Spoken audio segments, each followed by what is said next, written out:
Come up from the fields, father, here's a letter from our Pete. And come to the front door, here's a letter from thy dear son. Lo, 'tis autumn, lo, where the trees, deeper green, yellower and redder, cool and sweet in Ohio's villages, with leaves fluttering in the moderate wind, where apples ripe in the orchards hang, and grapes on the trellised vines. Smell you the smell of the grapes on the vines? Smell you the buckwheat where the bees were lately buzzing? Down in the field all prospers well, but now from the fields come father, come at the daughter's call, and come to the entry mother, to the front door come away. Open the envelope quickly. Oh, this is not our son's writing, yet his name is signed. Oh, a strange hand writes for our dear son. Oh, stricken mother's soul! All swims before her eyes, flashes with black. She catches the main words only. Sentences broken. Gunshot wound in the breast. Cavalry skirmish. Taken to the hospital. At present low, but will soon be better. Ah, now the single figure to me. Amid all teeming and wealthy Ohio, with all its cities and farms. Sickly white in the face and dull in the head, very faint. By the jamb of a door leans. Grieve not so, dear mother, the just-grown daughter speaks through her sobs. The little sisters huddle around speechless and dismayed. See, dearest mother, the letter says Pete will soon be better. Alas, poor boy, he will never be better, nor maybe needs to be better, that brave and simple soul. While they stand at home at the door, he is dead already. The only son is dead. But the mother needs to be better. She, with thin form, presently dressed in black. By day, her meals untouched. Then at night, fitfully sleeping, often waking. In the midnight waking, weeping, longing with one deep longing. Oh, that she might withdraw unnoticed, silent from life, escape and withdraw, to follow, to seek, to be with her dear dead son.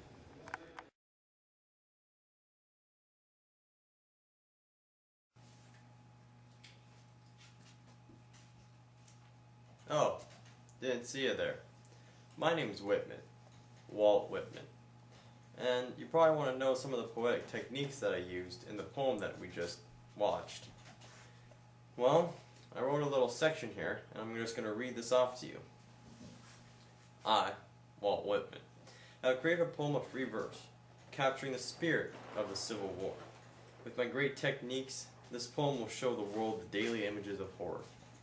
With repetition, repeating, repetitive things, the free verse gives me my wings. In the first stanza, I say lo twice, and I have a description. With this, I show that the piece isn't fiction. Panoramic views of nature, showing autumn trees. I mention the fruits and even small bees. This shows the beauty in nature in fall, despite the sadness about to befall. I emphasize the senses here. Smell you the smells of the turn of the year. I show the interruption from work in the fields, as mother and father being called yield. The mother has some foreshadowing there, as she hurries without adjusting her hair. She is hit with the letter as though he were dead. As she stands and reads, too much goes through her head. The view comes out to show her in autumn, as she slowly slides down to the bottom. I change perspective various times, but I avoid the restriction of rhymes. Talking to you from daughter's voice, I make a powerful poetic choice.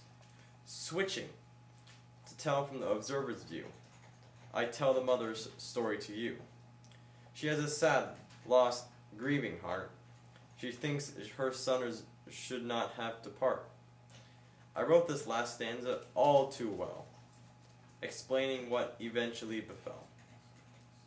This mother has changed so intensely. Her body moves without will mentally. Hey class, it's Wednesday, November 24th, 2009, and that's all that really mattered for me today. If you want to see anything that we talked about today, the links are in the sidebar. My name is Walt Whitman. I just told you what the poem was about.